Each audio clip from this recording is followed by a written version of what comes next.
The hushed silence of the grand courtroom was meant for legacies, for the quiet, solemn transfer of wealth from one generation to the next.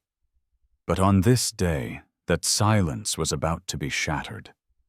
Not by a lawyer's objection, but by the desperate cry of a newborn and the defiant footsteps of a woman the world had forgotten.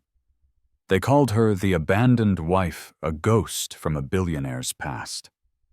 But as she stood there, with a baby in each arm, she was about to become the star witness in a trial no one saw coming, a trial for a dead man's soul. What you are about to hear is a story of love, brutal betrayal, and a final shocking vengeance from beyond the grave. Life for Ilara. Vance had once been a fairy tale, the kind whispered about in gossip columns and immortalized in glossy magazines. She had met Richard Vance at a university charity gala, she a bright-eyed art history scholar on a scholarship, and he the charismatic heir to the Vance tech empire, a man whose smile could launch 1,000 startups. Theirs was a whirlwind romance that defied social strata. Richard wasn't just captivated by her beauty. He was enchanted by her spirit, her kindness, and her complete indifference to his fortune. He told her she was his anchor in a world of sharks and sycophants. They married in a lavish ceremony at a private estate overlooking the Pacific Ocean in Carmel by the Sea. Their first few years were idyllic. Their home in San Francisco's prestigious Pacific Heights was a testament to modern architecture and warm love filled with light art and the sound of their shared laughter. Richard was a titan in the boardroom, but at home he was just her Richard, the man who would make her pancakes on Sunday mornings and hold her as they watched old black and white films. When Ilara announced she was pregnant, Richard wept with joy, and when the doctor later confirmed they were having twins, a boy and a girl, he treated her like a goddess. He commissioned a state-of-the-art nursery flew-in specialists from around the world to ensure her comfort and spoke to her growing belly every night, promising their children a world of love and opportunity. The first crack in their perfect world appeared so subtly, Ilara almost missed it. It began with late nights at the office, which Richard excused as a crucial merger. Then came the hushed phone calls he would take in his study, the door firmly closed. A new scent, a faint trace of a perfume that wasn't hers, clung to his suits, something expensive and cloying like wilting lilies. He became distant, his eyes holding a shadow she couldn't penetrate. The easy laughter that once filled their home was replaced by a tense, heavy silence. Then, Isabella Thorne entered their lives. She was introduced at a company banquet as Richard's new senior strategic advisor. Isabella was everything Ilara was not. She was sharp, angular, and radiated a cold, predatory ambition. Her designer dresses were like armor, her smile a weapon. She moved with the practiced grace of a woman who knew exactly what she wanted and was not afraid to take it. She would corner Richard at events, her hand lingering on his arm a second too long, her voice a low, intimate murmur in his ear. Ilara, heavily pregnant and feeling increasingly insecure, tried to voice her concerns. "Richard, the way she looks at you, the way she touches you, it's not professional." Richard would snap his response, uncharacteristically harsh. "Don't be ridiculous, Ilara. You're being hormonal. Isabella is brilliant. She's essential to the company's future." The word essential was a dagger to Ilara's heart. She was the mother of his children. Wasn't she essential? The final brutal blow came without warning. Ilara was 8 months pregnant, her body swollen and tired when she came home from a doctor's appointment to find Richard and Isabella in their living room. 2 suitcases stood by the door. Not hers. His. "Elara," Richard began, unable to meet her gaze. His face was pale, his voice strained. "Things are changing. I can't do this anymore." Isabella stood beside him, a triumphant smirk playing on her lips. She looked Elara up and down, her eyes filled with undisguised contempt for Elara's maternal form. "What are you talking about, Richard, changing how—" Elara's hand went instinctively to her belly, a protective gesture for the 2 lives she was carrying. "He's leaving you," Isabella said, her voice dripping with venomous pleasure. "He's realized he needs a partner, not a dependent. Someone who can stand with him in the world, not just wait for him at home." Elara's world tilted on its axis. She looked at Richard, her eyes pleading for him to deny it, to say this was some cruel joke. But he remained silent, his gaze fixed on a spot on the marble floor. "Richard, our babies," she whispered, her voice breaking. "You will be provided for," he said mechanically, the words sounding rehearsed. "A settlement has been arranged. My lawyer will be in touch. The house is being sold. You have 30 days to vacate." 30 days.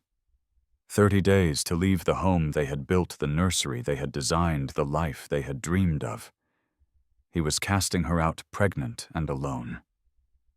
"Don't do this," she begged, tears streaming down her face. "Please, Richard, think of our children." For a fleeting moment, a flicker of the old Richard of her. Richard appeared in his eyes, a flash of profound pain and regret. But it was extinguished as quickly as it came, smothered by the cold presence of Isabella at his side. "It's done, Elara," he said, his voice flat. He picked up his suitcases and walked out the door without a backward glance. Isabella followed, pausing only to cast one last victorious look at the weeping pregnant woman she was leaving in ruins. The heavy oak door clicked shut, the sound echoing like a gunshot in the silent, cavernous house. Elara Vance, wife of a billionaire, was left utterly and completely alone. The 30 days Richard had given her were a blur of humiliation and heartbreak. Lawyers with cold eyes served her papers that stripped her of everything. The joint bank accounts were frozen. The credit cards were canceled. The settlement was a pittance, a calculated insult designed to ensure she couldn't fight back barely enough to cover a few months' rent in a city as expensive as San Francisco. The magnificent house was put on the market, its contents catalogued by strangers who picked over the remnants of her life as if she were already dead. Her so-called friends, the society wives and tech-adjacent socialites, vanished. Their calls went unanswered, invitations stopped arriving. She was no longer Mrs. Vance, the wife of a titan. She was a scandal, a cautionary tale, a discarded object. The gossip blogs had a field day painting her as a naive gold digger who had finally been put in her place by a real power woman like Isabella Thorne. Forced out of her home, Elara found a small 2-bedroom apartment in a nondescript building across the bay in Oakland, a world away from the manicured lawns of Pacific Heights. The walls were thin, the paint was peeling, and the sound of traffic was a constant hum. It was all she could afford. She sold the last of her valuable jewelry gifts from Richard in happier times to buy second-hand baby furniture. 2 weeks after moving into the apartment, Elara went into labor. She took a taxi to the county hospital alone, her overnight bag clutched in her hands. There was no private suite, no team of doctors waiting for her. She labored for 18 agonizing hours in a shared room, the cries of other women, her only company. Liam and Sophia Vance were born just after dawn, small and perfect, their tiny fingers curling around hers. As she held them one in each arm, their warmth a balm on her shattered soul, she felt a surge of fierce, protective love that eclipsed all her pain. They were hers. They were all she had left of Richard, and all she had of herself. She looked into their innocent faces and made a vow she would survive. For them. The next 6 months were the hardest of her life. She was an island of exhaustion, adrift in a sea of diapers, feedings, and lonely nights. The settlement money dwindled at an alarming rate. She learned to live on canned soup and toast, ensuring every spare dollar went to formula and baby supplies. Some days the loneliness was a physical weight so heavy she could barely get out of bed. But then she would hear a small cry from the nursery, and she would force herself up her love for her children, the only fuel she had. She tried to contact Richard not for money, but to tell him about his children. To send him a picture. She thought foolishly, perhaps, that the sight of his son and daughter might break through whatever hold Isabella had on him. Her emails went unanswered. Her calls were blocked. A letter sent to his office was returned unopened with a sterile note from his new assistant, stating that Mr. Vance did not accept unsolicited correspondence. The news of his death came not from a phone call, but from a headline she saw on a news app while rocking Sophia to sleep.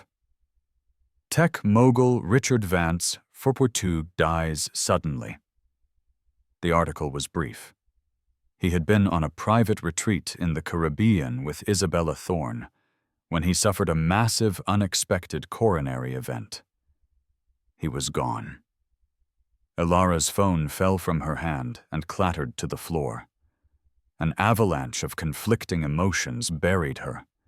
Grief raw and overwhelming for the man she had loved, the father her children would never know. And a white-hot rage at Isabella, the woman who had stolen him, isolated him, and was by his side when he died. She mourned in private, in the quiet of her small apartment, her tears mingling with the soft gurgles of her babies. She expected nothing. She was the forgotten wife, the secret his polished new life had tried to erase. In the eyes of the world, Isabella Thorne was the grieving partner, the de facto widow. Ilara and her children simply did not exist. A month after Richard's death, a certified letter arrived. The envelope was thick, expensive, cream-colored cardstock bearing the letterhead of a prestigious downtown law firm, Blackwood and Associates. Her hands trembled as she tore it open. It was a formal, impersonal summons.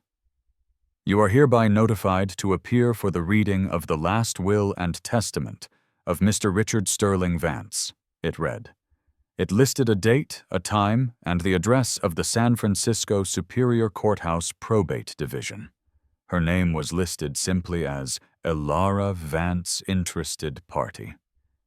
She stared at the words, her heart pounding a frantic rhythm against her ribs. Why?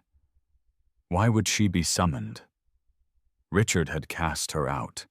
He had signed papers that legally and financially severed their lives. The divorce wasn't finalized, a technicality due to her pregnancy, but for all intents and purposes, she was his past. Isabella was his present, and she had assumed his future. Her first instinct was to throw the letter away. The thought of facing Isabella and Richard's family in a formal setting was mortifying. They would look at her with pity or contempt. She would be a sideshow, a pathetic footnote to the main event, the coronation of Isabella Thorne as the heiress to the Vance fortune. What could she possibly gain by attending other than fresh humiliation? She looked over at the playpen where Liam and Sophia were sleeping, their tiny chests rising and falling in perfect unison. Her resolve hardened. This wasn't about her pride anymore. It was about them. They were Richard Vance's children. His blood ran in their veins. Even if he had abandoned them in life, perhaps in death, he had left them some small acknowledgement, some crumb of their birthright that could give them a better future than the one she could currently provide. She had to go. The days leading up to the hearing were fraught with anxiety. She had nothing to wear. Her old designer clothes relics from a different life felt like a costume. She finally settled on a simple dark blue dress she'd bought from a consignment shop, the most dignified thing she owned. It was worn, but clean, a stark contrast to the couture morning attire she knew Isabella would be wearing. Her biggest challenge was the twins. They were too young to be left with a sitter she barely knew and couldn't afford. She had no family nearby, no friends left to call on. A knot of dread formed in her stomach. She would have to take them with her. The thought of bringing 2 6-month-old babies into a solemn courtroom felt absurd, a breach of all decorum. But she had no choice. They were the reason she was going. It was only fitting that they be there. On the morning of the reading, she woke before dawn. She fed and dressed Liam and Sophia, packing a diaper bag with military precision. She looked at her reflection in the cracked bathroom mirror. There were dark circles under her eyes, and her face was thinner than it had been, etched with worry. But her eyes held a new fire, a mother's fierce determination. She was no longer just the abandoned wife. She was a warrior, fighting for her cubs. She strapped Sophia into a baby carrier on her chest and settled Liam into his stroller. The journey into the city on public transport was an ordeal. People stared at the tired young woman wrestling with a stroller and a baby, their faces a mixture of sympathy and annoyance. By the time she reached the imposing granite steps of the courthouse, she was flustered and running late. The grand, echoing halls of justice felt designed to intimidate, to make the individual feel small and insignificant. She found the correct courtroom, its heavy wooden doors slightly ajar. Taking a deep breath, she pushed the stroller forward. She was walking back into Richard's world, a world that had spit her out. But this time, she wasn't coming back alone. She had her son and her daughter. She had her truth, and that she prayed would be enough. The courtroom was a cathedral of power, all dark mahogany, polished marble, and hushed reverence. Light streamed through tall arched windows, illuminating dust motes dancing in the air like lost souls. On one side of the room sat Richard's family, his stern-faced parents, his 2 sisters, with their equally disapproving husbands, all dressed in somber, expensive black. On the other side, holding court, was Isabella Thorne. She was the picture of tragic, elegant grief. A black Chanel suit, a delicate veil covering her perfectly made-up face, a single flawless pearl at her throat. She sat flanked by a sharp-looking man in a tailored suit, clearly her lawyer, Marcus Blackwood. She dabbed at a dry eye with a lace handkerchief, a performance for the assembled audience of family members and Vance Corporation executives. And then, the heavy doors creaked open. Elara pushed the stroller in the squeak of its wheel, a sacrilege in the hallowed silence. Every head in the room turned. A collective audible gasp rippled through the attendees. They stared mouths agape at the woman who was supposed to be a forgotten chapter, now standing in the aisle with a baby strapped to her chest and another in a stroller. For a moment, there was frozen silence. Then Isabella's perfectly constructed composure shattered. Her face, a mask of grief moments before, contorted into a snarl of pure fury. "What is she doing here?" Isabella hissed to her lawyer, loud enough for the entire room to hear. Elara ignored her. Her chin held high. She began to walk down the central aisle, her worn-out shoes making a soft, defiant tapping on the marble floor. She chose a seat in an empty row at the back, positioning the stroller beside her. Sophia cooed softly against her chest, and Liam stirred in his sleep. Before she could even settle, Isabella was on her feet, storming towards her. Her lawyer, Marcus Blackwood, followed closely behind, a look of grim annoyance on his face. "You have no right to be here," Isabella spat, her voice a low, venomous whisper. "This is a private family matter." "I was summoned," Elara replied calmly, her voice steady despite the frantic beating of her heart. She refused to be intimidated. "And these," she gestured to her children, "are Richard's family, his direct family." The mention of the children seemed to enrage Isabella further. Her eyes darted towards the babies with a look of pure loathing. "Richard wanted nothing to do with you or your attachments. You are a gold-digging parasite trying to latch onto his memory." "I am his wife," Elara stated, her voice ringing with a clarity that cut through the tension. "The divorce was never finalized. In the eyes of the law, that makes me his widow." A wave of murmurs swept through the room. Richard's parents stared at Elara, their expressions a confused mix of shock and dawning horror. They had been told Elara had agreed to a quiet, quick divorce. They had likely never even been told about the twins. Marcus Blackwood stepped forward, placing a restraining hand on Isabella's arm. "Ms. Thorne, please. Let's maintain our decorum." He turned to Elara, his eyes cold and dismissive. "Ms. Vance, while you may have been technically summoned as a potential interested party, your presence is disruptive, and bringing infants into a formal legal proceeding is highly inappropriate." "My children have nowhere else to be," Elara countered, her gaze unwavering. "Their father is dead. Their mother is here protecting their interests. I fail to see what is inappropriate about that." Just then a side door opened and a bailiff called out, "All rise, the Honorable Judge Harrison presiding." The room scrambled to its feet. Judge Harrison, a man in his late 60s with a mane of white hair and a face that looked as if it were carved from granite, swept into the room and took his seat at the bench. He surveyed the scene, his sharp eyes taking in the tense standoff in the aisle. "Is there a problem here?" His voice boomed, resonant and authoritative. Blackwood immediately straightened up. "No, Your Honor. Just a small matter of seating." "Then I suggest everyone be seated so we can begin." The judge ordered, his gaze lingering for a moment on Elara and her children before moving on. Isabella shot Elara one last look filled with hatred before retreating to her seat. As Elara sat down, she felt a hand on her shoulder. She turned to see an elderly man with kind, watery blue eyes and a tweed jacket that had seen better days. "Mrs. Vance?" he asked softly. "Alistair Finch. I was Richard's father's attorney, and his for many years. Before—" He trailed off, giving a subtle, disdainful glance towards Isabella and her lawyer. Elara recognized the name.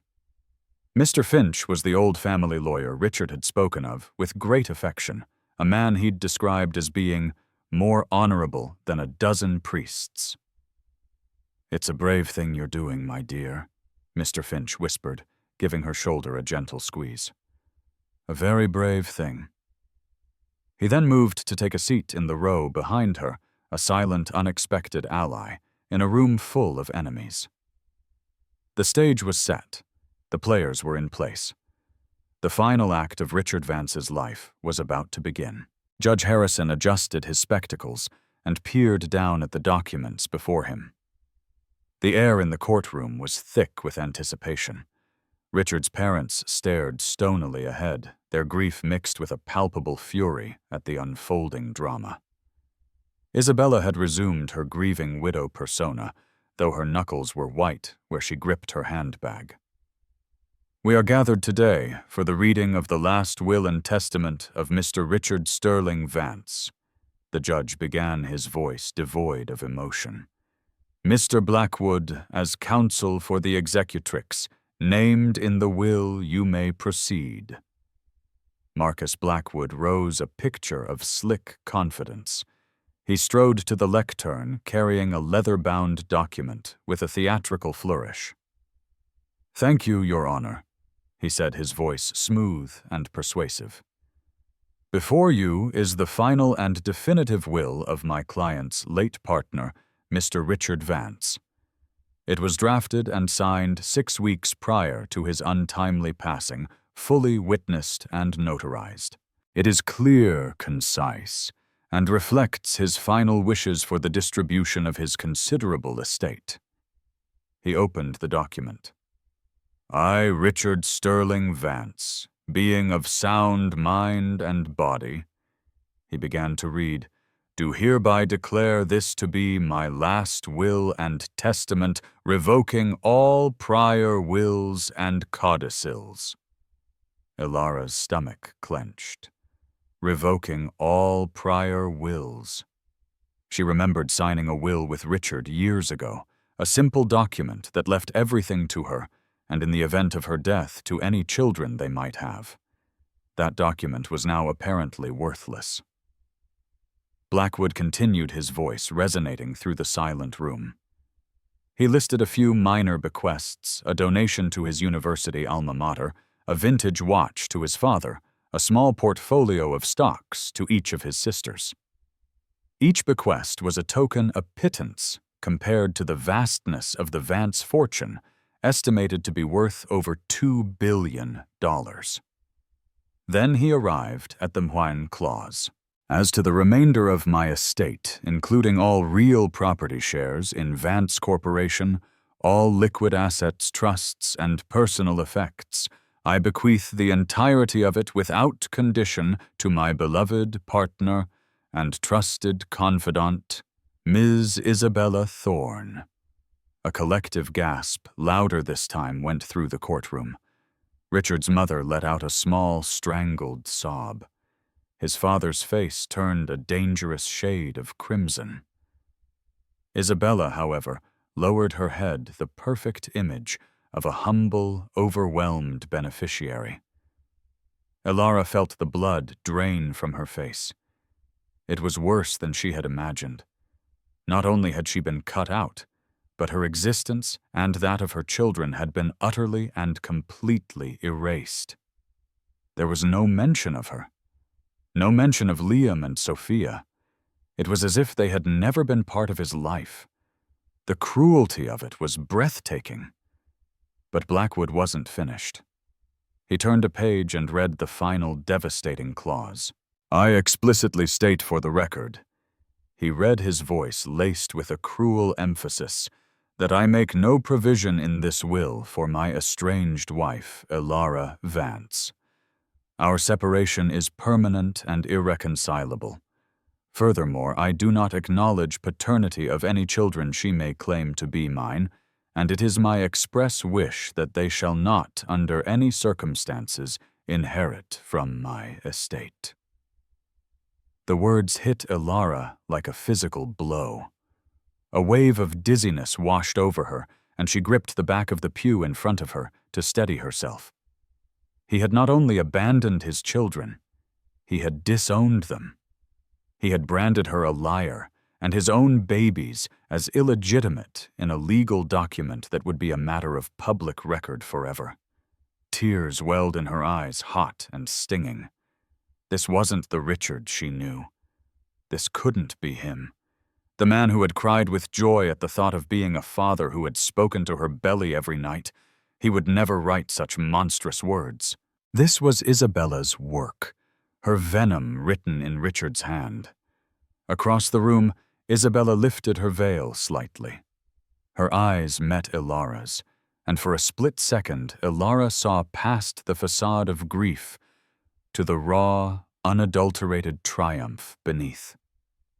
It was a look of total victory. She had not only taken the man and the money, she had successfully annihilated Ilara's entire reality. "That concludes the reading, Your Honor," Blackwood said with a self-satisfied smile, closing the document. "We ask that the court probate this will and formally install Ms. Thorne as the sole executrix and beneficiary of the estate of Richard Vance." Judge Harrison looked down from his bench, his expression unreadable. He glanced at Richard's parents, at Isabella, and then his gaze settled once more on Ilara, who sat frozen in shock, her face pale, her dreams for her children turning to ash around her. It seemed all was lost. Justice was a fantasy. The wicked had won. The silence in the courtroom was absolute. Judge Harrison held his gavel poised to make the ruling that would legitimize Isabella's triumph and seal Ilara's fate. Marcus Blackwood stood with a smug grin, already savoring his victory. The court has heard the reading of the will, dated August 15th of this year. The judge said, his voice a low rumble. Are there any objections before I... Objection? The voice was not loud, but it cut through the silence with the sharp authority of aged wisdom. Every eye turned to the back of the courtroom, where the old lawyer, Alistair Finch, was slowly getting to his feet, leaning on a simple wooden cane. Judge Harrison raised an eyebrow. On what grounds, Mr. Finch? Blackwood spun around his face, a mask of irritation. Your Honor, Mr. Finch has no standing. He does not represent any party named in this will. On the contrary, Alistair said, his voice gaining strength as he walked slowly towards the front of the court. I represent the deceased. I represent the true wishes of Richard Vance. That's preposterous, Blackwood scoffed. My client holds the most recent legally executed will. Alistair Finch stopped before the judge's bench. He was holding a large, sealed manila envelope, its flap covered in wax stamps bearing the Vance family crest. What you have, Mr. Blackwood, is a document signed under duress and extreme manipulation. What I have, he said, holding up the envelope, is Richard Vance's final true testament. A wave of excited murmurs rippled through the room. Isabella shot to her feet. This is absurd. Richard fired him months ago. He's an old senile man trying to make trouble. Order, Judge Harrison banged his gavel. Mr. Finch, you are making a very serious claim. You had better be able to substantiate it. I can, Your Honor, Alistair said calmly. He placed the large envelope on the clerk's desk. 2 days before his trip to the Caribbean, Richard Vance came to my home. In secret. He looked ill, Your Honor. He was terrified. He told me he had made a terrible mistake, that he had been coerced into signing a new will by Ms. Thorne. He said he was a prisoner in his own life.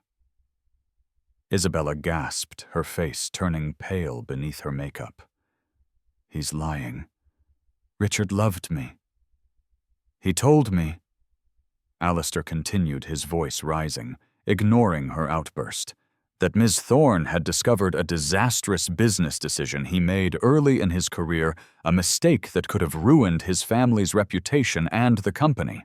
She was using it to blackmail him, controlling his every move, isolating him from everyone who truly cared for him, including his wife, and as he had recently discovered, his unborn children. Ilara's head shot up. He knew. He knew about the twins. He gave me this package, Alistair said, his hand resting on the envelope. His instructions were explicit. I was not to open it unless something happened to him. And if a will reading was called that did not include his wife and children, I was to present this package to the presiding judge. He called it his dead man's switch. Judge Harrison stared at the sealed envelope, then at Alistair, then at the sputtering Marcus Blackwood. This is highly irregular. These are highly irregular circumstances, Your Honor, Alistair countered. I am staking my 60-year unblemished reputation on the contents of this package. It contains a signed and witnessed codicil to Mr. Vance's original will, a handwritten letter, and a USB flash drive. The judge was silent for a long moment, the fate of the Vance empire hanging in the balance. The entire room held its breath. Finally, he looked at the court clerk. Break the seals. The clerk took a letter opener and carefully slit open the wax seals. The sound was like a thunderclap in the silent room. He passed the contents to the judge, who examined them one by one. A legal document, a simple sealed letter, and a small black USB drive. Judge Harrison read the codicil to himself, his expression unreadable. Then he picked up the letter. "This letter is addressed to the court," he announced. He cleared his throat and began to read Richard Vance's words from beyond the grave. "To the Honorable Court, and to Elara," the judge read. Elara's heart stopped. "If you are reading this, it means my worst fears have come true, and I am gone. And it means that Isabella Thorne has tried to enact the final part of her plan. The will she has presented to you is a lie. I signed it because I believed I had no choice. She held my life, my family's legacy, and what I feared most, the safety of my wife, Elara, in her hands. Isabella, you were a sickness in my soul. You found my weakness, and you twisted it into a cage of your own making. But you underestimated me. You thought you could erase my love. You cannot. And Elara, my beautiful, brave Elara, forgive me. I pushed you away to protect you. I found out about the twins from a private investigator I hired to watch over you. I know I have a son and a daughter. In my darkest hours, the thought of them, of you, was my only light. I was trying to find a way out, a way to expose Isabella and come back to you. I ran out of time. Everything I have done in these last weeks has been to ensure that she would not get a penny, and that you and our children would have everything. You are my family. You were always my only family." As the judge finished reading, a single tear traced a path down Elara's cheek. It was a tear not of sorrow, but of vindication. He had loved her. He had not abandoned them. He had been trying to protect them. "This is still not proof," Blackwood stammered, his confidence evaporating. "A letter. He could have been delusional." "Perhaps," Judge Harrison said, his voice dangerously low. "But there is one more item, a USB drive." He looked to the bailiff. "This courtroom is equipped with a media player and screen. Set it up. Let's see what else Mr. Vance has to say." The order from Judge Harrison, "Play the file," did not so much break the silence as it did transform it. The tension in the courtroom coalesced, becoming a physical presence that seemed to suck the very air from the room. It was the crushing pressure of the deep ocean, the charged stillness before a lightning strike. Every rustle of clothing, every nervous cough echoed like a cannon shot in the cavernous space.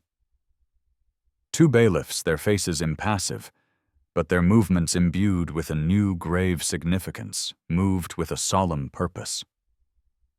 They wheeled a large multimedia screen to the front of the courtroom, its dark, reflective surface mirroring the distorted, anxious faces of those who watched. The simple, mundane acts of plugging in cables and testing the connection became a tense, unbearable ritual, each click and electronic hum a tick of a clock counting down to an unknown judgment. Isabella Thorne seemed to be physically shrinking, collapsing in on herself under the immense weight of the room's anticipation. Her carefully constructed facade of the grieving heiress had been sandblasted away, leaving behind the raw, pallid terror of a charlatan about to be exposed. Her breaths were tiny, ragged little gasps audible in the first few rows. Her eyes, wide and unblinking, darted from the impassive face of Judge Harrison to the dark, waiting screen, then to her lawyer, Marcus Blackwood, her gaze a desperate, silent plea for him to do something. But Blackwood was a statue carved from failed ambition. His slick confidence was gone, replaced by the slack-jawed paralysis of a man watching a billion-dollar tidal wave rise before him, knowing he was standing on the beach. Elara felt a strange, chilling calm settle over her. It was the calm of a ship's captain who has sailed directly into the eye of the hurricane. The chaos was all around her, yet, in her small, sacred space, there was only the steady weight of Sophia on her chest and the soft, rhythmic breathing of Liam in his stroller. They were her anchors to reality in this swirling vortex of a nightmare. Beside her, Alistair Finch's hand rested gently on her shoulder, a small point of warmth and solidarity. "Courage, my dear," the old lawyer whispered, his voice a gravelly thread of reassurance. "The truth is often a terrible thing to witness, but it is a necessary one. Richard is about to give you back your truth."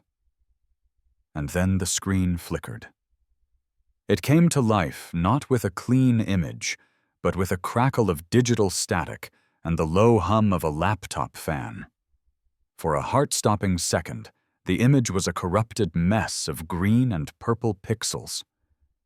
Then it resolved. A collective ragged gasp swept through the room, a sound of shock, pity, and horror. It was Richard. But it was a version of him that was almost unrecognizable, a cruel caricature drawn by suffering. The setting was a sterile, impersonal hotel room, the kind designed for transient stays for people who are going somewhere else. The irony was devastating. The harsh fluorescent light carved deep shadows into his face, emphasizing the hollows beneath his eyes and the gauntness of his cheeks. His bespoke suit, a garment tailored to a once powerful frame, now hung on him like a shroud. But it was his eyes that held the true horror of his story. They were the eyes of a man who had stared into the abyss. Sunken, haunted, and profoundly weary, yet deep within them, a final defiant ember of his true self still burned. He cleared his throat, and the dry, rasping sound was amplified by the courtroom's speakers, a dead man's cough from a digital grave. "Hello?" He began, his voice a fragile, reedy version of the confident baritone they all remembered. He looked directly into the camera lens, and in that moment it felt as though he were making eye contact with every single person in the room. "If you are watching this, it means I'm dead, and it probably means—" He paused, letting the weight of his next word settle, that my death was not as natural as it was made to seem. The murmurs in the room exploded. Richard's mother let out a strangled cry, burying her face in her husband's shoulder. "For the past 4 months," Richard continued, his voice gaining a cold, hard strength, born of pure rage, "I have been a prisoner in my own home, in my own company, in my own life. My jailer." He paused, his spectral eyes seeming to scan the room until they landed on the woman in the front row. "Is Isabella Thorne." "Lies! He was sick! He was paranoid!" Isabella shrieked, lurching to her feet. "Your Honor, this is the rambling of a disturbed man. Ms. Thorne, if you rise or speak again without being addressed, I will have you removed." Judge Harrison thundered, his voice a crack of doom. His eyes, however, never left the screen. He was utterly captivated. "Let the man speak." Isabella collapsed back into her chair, as if her strings had been cut, a low guttural sob escaping her lips. Richard on the screen continued his gaze unwavering. "She found a ghost from my past. A catastrophic business decision I made in 2008, a foolish gamble that I covered up. She found it, and she used it as a weapon to systematically dismantle my life. It was the perfect blackmail. She knew its revelation would not just ruin me financially. It would shatter the Vance family name, the legacy my grandfather built from nothing."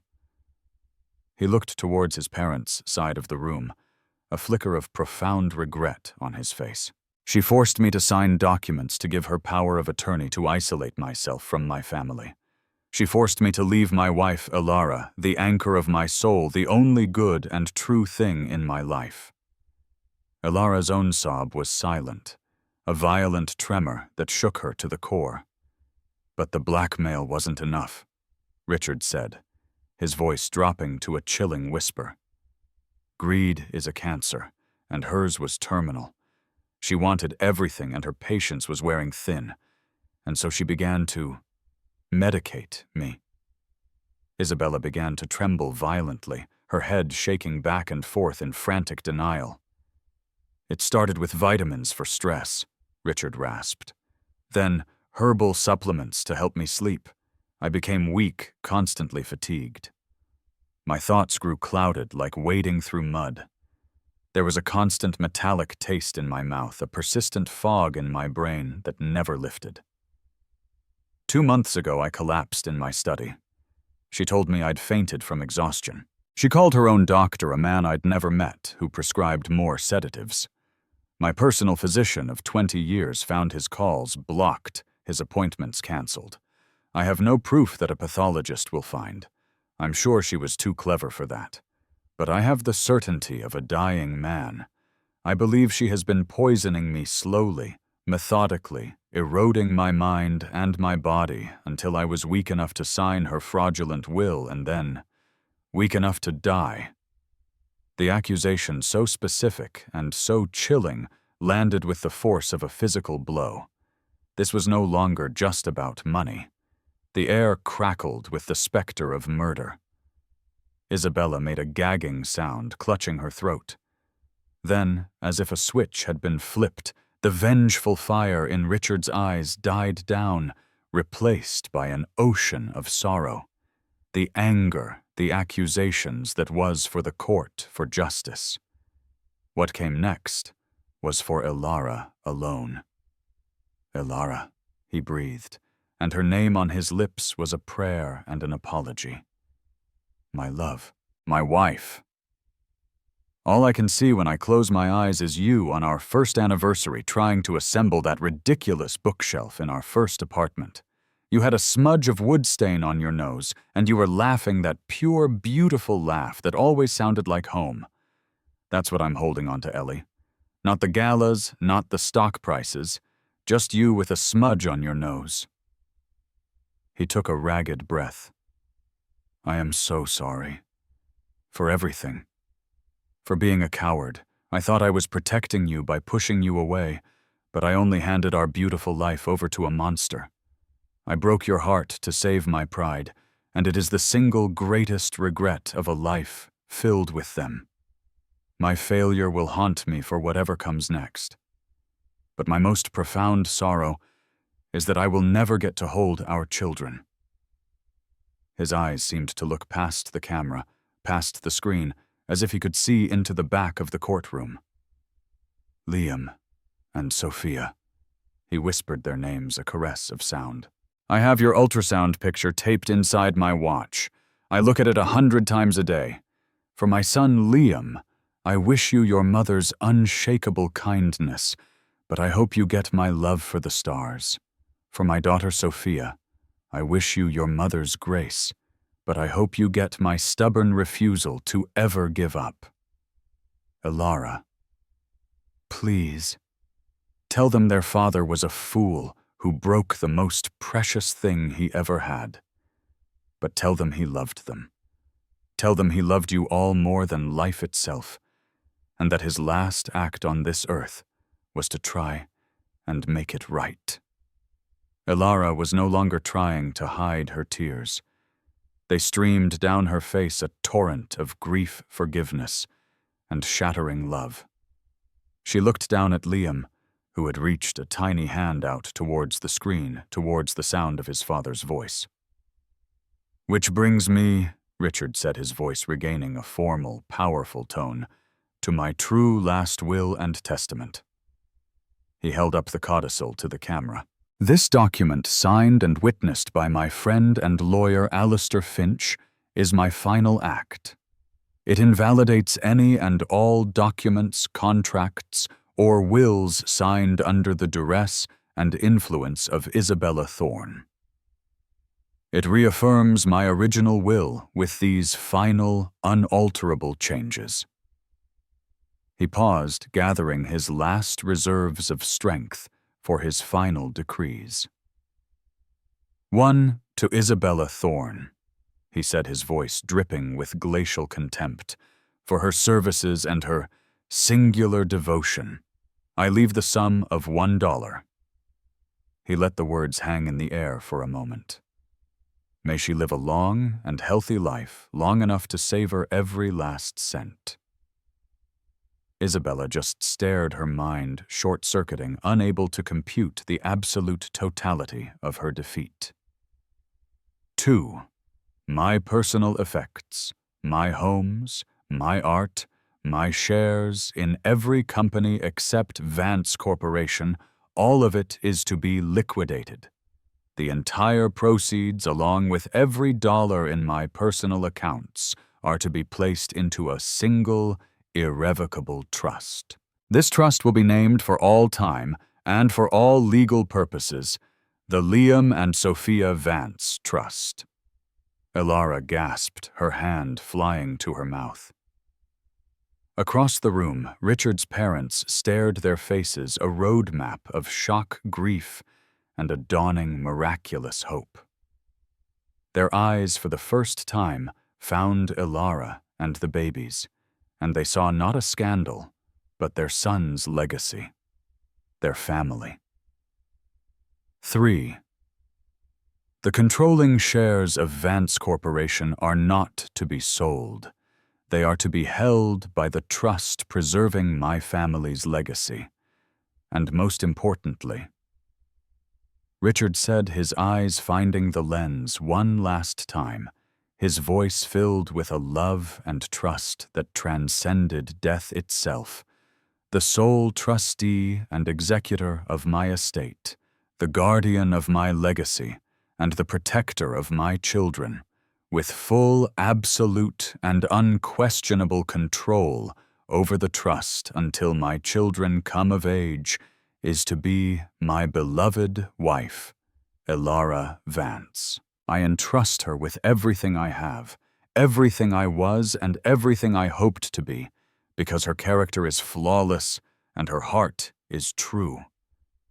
He looked utterly spent, a warrior who had poured his last drop of life into one final, victorious arrow. This is my final wish.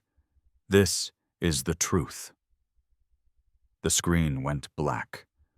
A silence descended upon the courtroom, so profound, so absolute, that it felt like the end of the world. The only sound was Sophia's soft coo, a tiny, innocent note of life in the vacuum left by death. Then from the front row came a sound that was not human. It was a strangled, guttural howl of pure, animalistic rage. Isabella Thorne staggered to her feet, her chair crashing to the floor. Her face was a terrifying, contorted mask of psychosis. "No!" she shrieked, her voice tearing from her throat. "Liar! He loved me! It's mine! It was promised mine!" She lunged forward, clawing at the air, as if she could rip the truth to shreds. She stumbled, her eyes wild and vacant, seeing not a courtroom, but the black, empty abyss of her future. She looked desperately around the room, from the judge to the Vance family, to her own lawyer, searching for a single friendly face, a single person who was still on her side. She found only disgust, contempt, and suspicion. The realization that she was utterly, irrevocably alone was the final blow. Her mind shattered. The shriek died in her throat, her body went rigid, and then she collapsed, not in a faint, but in a violent, convulsive heap on the cold marble floor. The spell was broken. Chaos erupted. The doors burst open as reporters, like a pack of wolves sensing blood, flooded the room. Cameras flashing their strobes, glinting off the polished wood and the tears on Elara's cheeks. The judge hammered his gavel, his calls for "order, order in the court," barely audible over the din. But Elara heard none of it. The cacophony faded into a distant, meaningless roar. Her entire universe had contracted to the two warm, living beings in her arms. She looked down at her children, her son and her daughter, and then back at the blank black screen that had been her husband's last stand. A single tear, born of a pain and a love too vast for words, fell from her cheek and landed on Sophia's forehead, a silent baptism of sorrow and victory. In the ruins of her old life, a new one had just been declared. She was no longer the abandoned wife. She was the guardian of the Vance legacy. She was a mother. And she was free in the end. It wasn't about the billions of dollars or the sprawling empire. It was about a mother's unyielding love and a father's last desperate act to protect his family. Elara Vance walked out of that courthouse not as a vengeful widow, but as a guardian. She had her children, her name cleared, and the truth as her shield. Isabella Thorne faced not only financial ruin, but a full criminal investigation into Richard's death. Her gilded cage revealed to be nothing more than a trap of her own making. Elara's story is a powerful reminder that truth, no matter how deeply buried, has a way of finding the light, and that the fiercest force on earth is a parent's love for their child. What did you think of this incredible story of justice? Have you ever witnessed a moment where everything changed in an instant? Let us know your thoughts in the comments below.